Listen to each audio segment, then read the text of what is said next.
You're back on Global TV Talk Show, and my special guest is LaShell Tinder right now, here, live on Global TV. Welcome again. It's great to be with you, Ed. We're talking about cruising. You're getting ready to go on a cruise this summer. You're going to go from someplace to Malta, which is south of Sicily and north of Africa somewhere. Correct. Yeah, it's kind of that conglomeration of a lot of cultures coming together. So we're heading out from the port near Rome and then jumping on a big boat and heading over to Malta and then on to Greece and making our way back to Spain. And so it should be pretty interesting. Yeah, Spain, Barcelona is a great town, especially in the Yeah, summer. So, what cruise line? it is Celebrity Cruise. Yeah, well, that should be nice. We were on a MSC Okay. the last time. There were about 4,000 people on that boat Yeah, I have no idea. during the summer. No, there's lots of kiddies running around, but make sure you buy the drink package. It comes included. So we got like a really Yeah, great yeah. package. So yeah, we've got that. We've got $600 on the cruise to use as part of our package. And so I'm already kind of figuring out some of the fun things that are available because we have, I think it's 3 days that we're just on the boat sailing. So, looking to see what can I do during those days when I'm not offshore and doing something else exploring. Yeah, it's fun. So, So anyway, the cruises that I've been on have been superbly managed, and never any problem on any of them. Um, but I have to tell you, in the early days, we did smaller ships, not the 4,000 kind, which was probably the one you're going to be on. Um, Even though there's a lot of people, they really organize it right, and they're a very professional staff. And it should be clean. We've never had a illness problem. And especially if you're lucky to get a balcony, because you want to get away from people sometimes because you're all on this can in the water, and just to sit out on your balcony for an hour or two and watching the sky and the waves and feeling the wind if it's windy on that side of the boat, and with a drink, it is serenity. And especially in the summer, uh, and I highly recommend it any time of day just to get away from people. Although it's fun hanging out at the bars, especially when you have the drink package. Um, so have fun.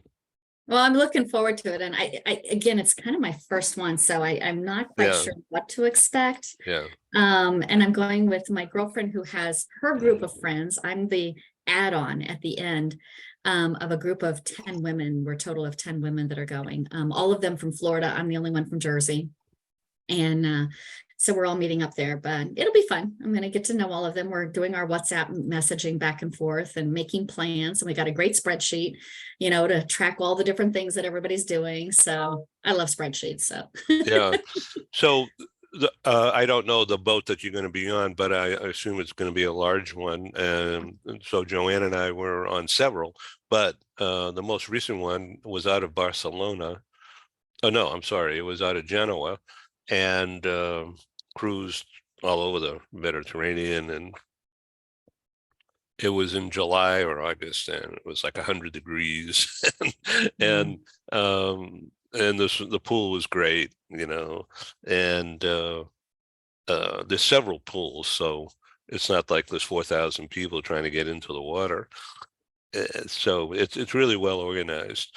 But I have to tell you that we went on a smaller boat, uh, an older boat, uh, and I think there may be at most 1,000 people, mm, which sounds like a lot anyway. But compared to the massive new boats, uh, it's like small town. yeah, And the pool's limited, but the care is right there and personal, yeah. as opposed to regimented in the bigger thing, because they have to do that because there's so many people. And the food was terrific and always plentiful. Um, And the entertainment is terrific. I mean, it's Hollywood on the boat. You may get sick of it after a day or two, but and go hide out in the balcony. I'll go somewhere else to be alone when everybody else is in the shows. Yeah, but they're Yeah, very it'll be well good. done. You know, Yeah, the younger people that are the entertainers, they're right out of New York, Broadway, and Hollywood, yeah. and they go on boats to have a life, I guess, and make Mhm. some money. Anyway, what are you retiring from? You were running mobility for a big company, a pharmaceutical, right? Yeah. So I For a wasn't running pure. contract, a couple of Yeah, years. exactly. Yeah. So I mean, I ran regional programs for a couple of different companies. I was at Skanska, then H&M. And then when my job changed at H&M and I lost my job there due to scope change, I ended up getting this contract position. And so I've been a project manager at Gilead Science, which has been a great gig. I've really enjoyed it.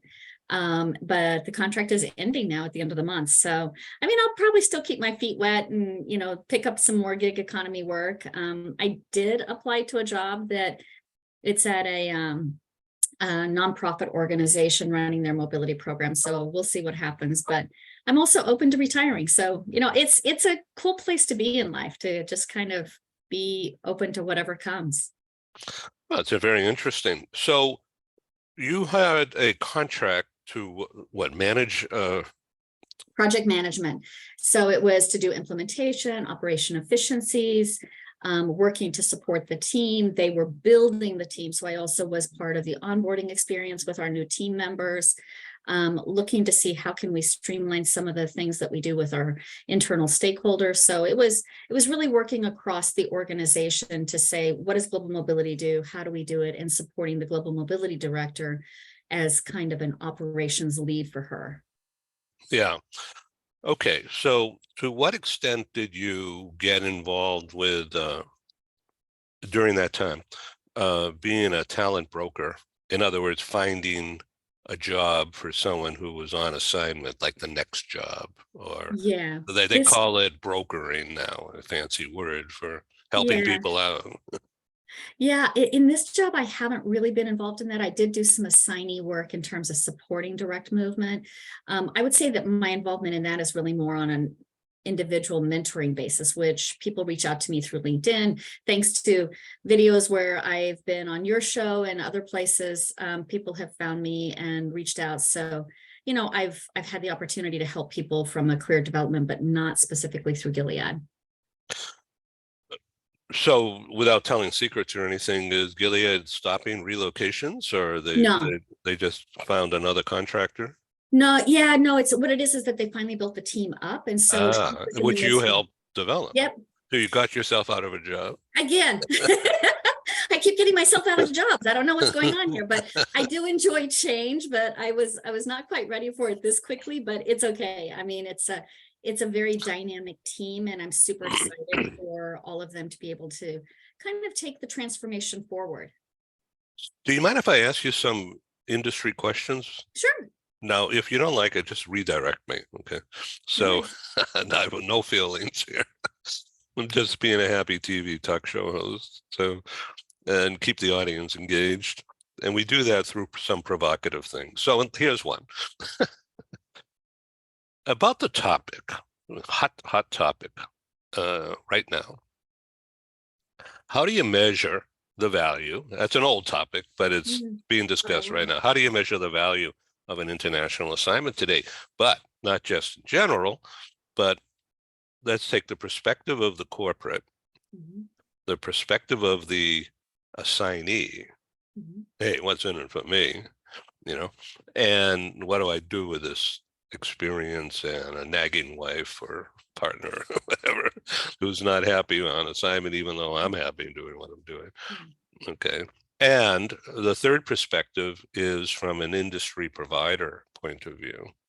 So mobility is changing. There's no doubt about that. Sure, the old time ways will continue, but large companies, without going to name them, very large, they're changing their system and making the experience of the assignee and paramount, and also uh, somehow working out pay for performance ROI stuff, and then utilizing the newly developed skills to either mentor people coming up behind or applying those skills to the next level position somewhere. And so there's a career path to find. And that's a tremendous ROI when those two things happen. So some companies are really getting into that right now. So that's the value of the mobility program to a company like Company A is huge. Okay. And everybody get behind it, from the board right down to the tax manager, compliance. But others are not that way. And so what's the value of an international assignment to an assignee? And then thirdly, well, we know that contractors or people who provide relocation services at some level, in some kind, they make a living. They can run their own shop when they get a contract. So and they don't care what happens to the assignee other than take care of them nicely and professionally. But if the assignee is ticketed to move somewhere else, it's not their job. So how would you characterize this huge question right now, which is difficult by design? How do you measure the value of an international assignment today from the corporate perspective, assignee, and provider? So may I ask you to comment somewhere on that circus, Sure. that Sure. rotary circus? No, and it's a great question, because I think if you look at where we are today, and where we've come to in terms of the volume of international assignments versus the trend of more of the one-way move, which has a whole host of complications, but a whole host of benefits, right? So we're moving further and further away from your traditional expat assignments, which is the one you're asking about. But all companies still have, not all, but majority of companies still have at least some level of those, but they're reserved for the very highest executives. So what's the value from a corporate perspective? It can be a number of things. One is, depending on where the corporate headquarters are, there may be a need to get that executive into the corporate headquarters from a learning where the operations are going, and to be part of the strategy and planning, and really to build on that business development of the individual to take it out to a regional lead role, right? Where somebody may be coming into corporate headquarters, and then they're going to be leading region in Asia, let's say, which can be very different from EMEA or from the US or North America. So getting that level of experience at corporate headquarters is probably one of the critical ones that you see most often. It can also be from a development perspective, where somebody is going out into the field, where they've come from corporate and they need to better understand the rest of the markets out there. They need to better understand what are some of those challenges. So then as they're growing as a leader within the organization on the corporate side, and they're building out enterprise-wide strategies, that they're being able to sufficiently look at what are some of the complications in other markets, and especially where you may not have as clear ethical practices or some of those other challenges. So they have to understand, what can we do? How do we do it? And are we setting up our employees for success whenever we're doing our business plans? So those are just a couple of examples.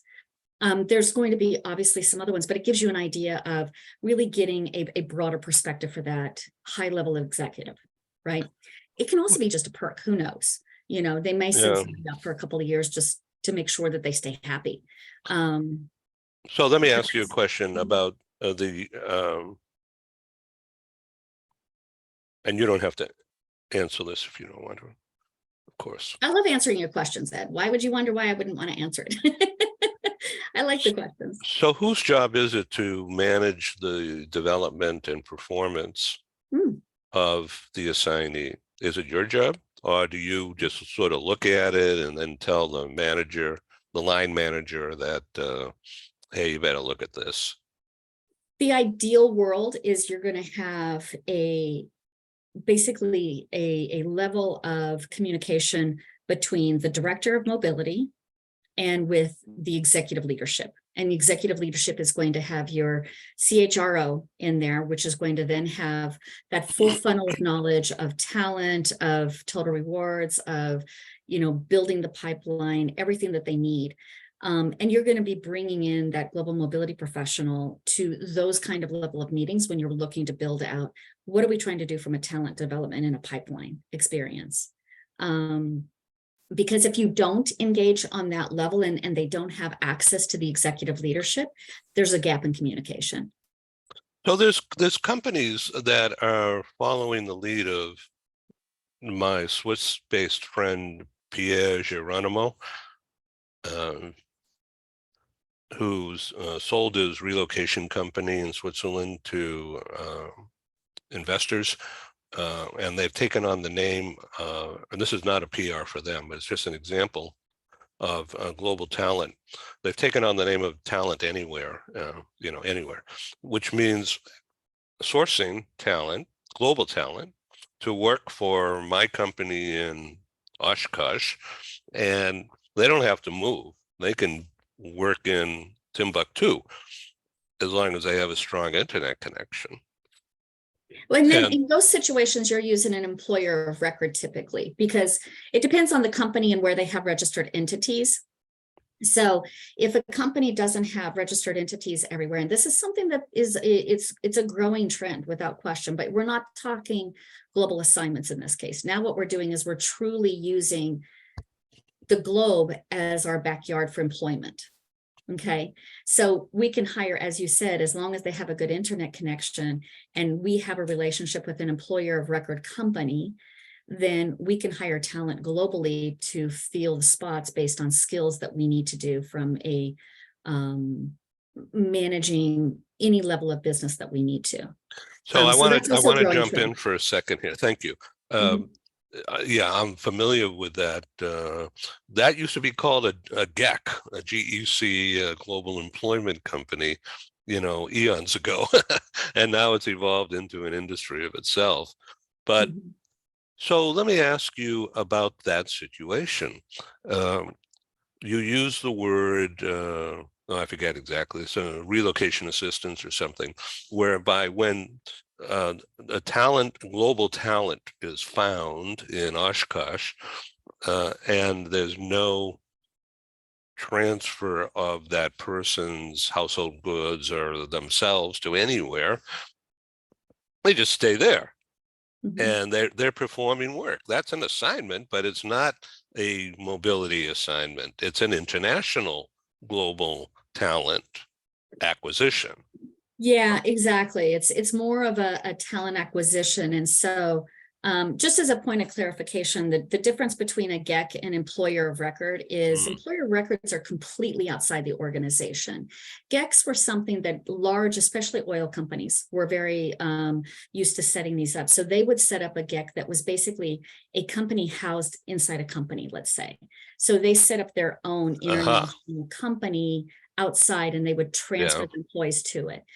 Now what we have is independent agencies that offer that model. Again, there's some great things with it, but there's still some gaps, like you don't have an ongoing pension. You're not building your retirement income in the same way, as an example. So these are some things that I think the industry still needs to look at and to answer. And I think there's companies out there that have good solutions. It's just getting everybody merged together to make that happen. My next job. So are you familiar with the London-based company Global Expat Pay?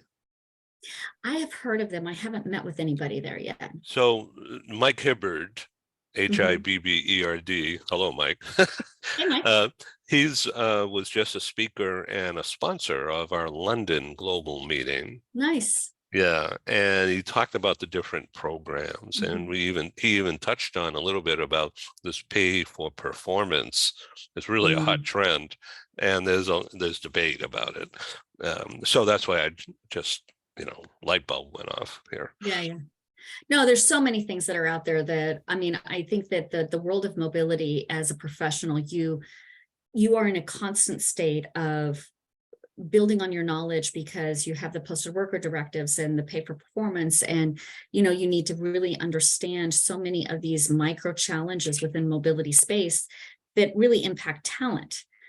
So it's becoming a much more complicated world, but at the same time smaller in a certain sense, because you are building that global employment in your backyard. You know what? Across the world. You just hit on a really important point for veterans like us, that the world has evolved. It's gotten much more sophisticated and actually intelligent, rather than plodding through the routine of doing this and doing that and pigeonhole to pigeonhole. And that's old way is why, in many cases, in my personal opinion, is why the mobility function has always been down the hall, let that person deal with it, and I don't want to know about it, and don't spend too much money. I think it's far better than that now, though. I think they really are doing a good job of inviting them in, and as much as we went through a lot of huge challenges during the pandemic and terrible things that happened, from a humanistic perspective, the mobility industry was critical to business success, because there were a lot of challenges and they had to rely on their mobility professionals. So I think that proverbial seat at the table became even far more critical during the pandemic, and it hasn't gone away. I mean, and mobility professionals are getting smarter. I mean, they are working at learning more. There's a lot of offerings out in the industry to continue that professional development. And, so I think that all of this is contributing to a better class of service from an interior perspective. And then when you get to the supplier side, which was one of your other questions, I think that relationship management piece that we need to do in terms of our supplier side relationship management has also become far more partner-based instead of vendor-based. Partner-based, say that again. What, and define it. Yeah, so because they truly are an extension of the organization, I think that, there was a concept of, okay, just go and move somebody from A to B, get it done, and, make no noise happen. That's a vendor relationship. But now we're looking at it and we're saying, okay, these are my best asset. It's my employees.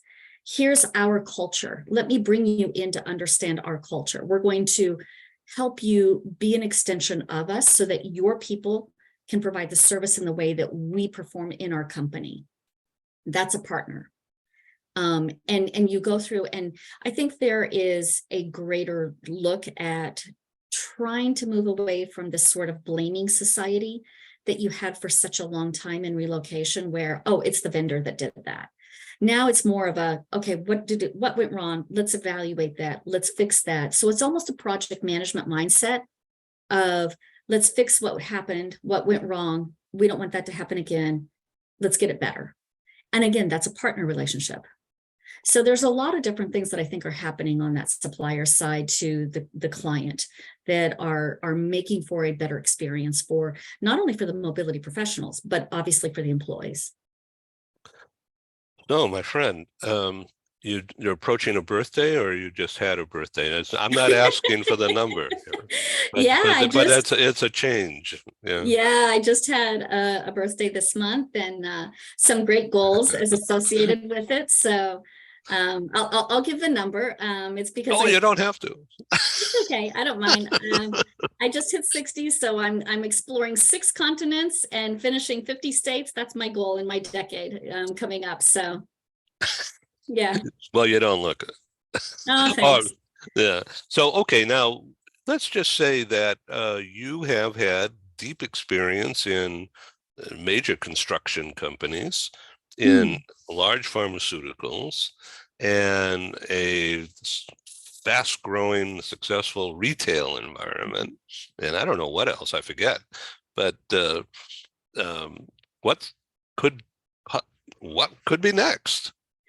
Well, like I said, I applied to a job. We'll see what happens. It's in the nonprofit. So what's interesting is that what I want to do from a volunteer perspective is a focus in two areas. One is on immigration, because I think that we have a tremendous need to support refugees, undocumented, looking at where are we going from a policy perspective. So there's a whole lot of host of areas in immigration that I could Let think me of looking jump at in this. for a second and just ask you a stream of consciousness thing here. Sure, sure. Okay, the southern border. Yeah. So is there a government program that would fund that occupation? That No, I mean, I not think yet, that there's not yet, right? maybe not, but I think that, where I'm really looking to do is to see how to work with existing organizations that are nonprofits that are in that space. Hmm. And then the other area that I'm interested in is food insecurity and people that live with food insecurity, and how do you contribute in some small way to organizations that are supporting that. So this job that I applied What to, is food insecurity? food insecurity relates to, it can be just people who are Americans that are day to day not able to have a healthy meal in the day. It can be refugees arriving that are unable to get jobs and be able to feed their families. Food insecurity is such a pervasive issue globally. So the two areas that I'm interested in working in, the job that I found out about is hiring a mobility director, and that's exactly where they are. They're in the space of helping refugees. So we'll see. We'll see if I get pinged to get an interview or not. But if not, I'm definitely going to be pursuing that in terms of some volunteer work and, just seeing what I can do to lend a hand. Have you, again, you don't have to answer this, but the Carnegie people in Washington, I'm not they, sure. yeah, so the old steel magnate, Andrew Okay, yeah, Carnegie, yeah. yeah, so he's super rich guy a long time ago, set up this bank and funding charitable NGO stuff. Mm-hmm. They have a program now. I used to have a good contact there in HR. She spoke at one of my last Washington meetings at National Press Club when I was doing that series. I can look her up and see whether, because I know they're in that space.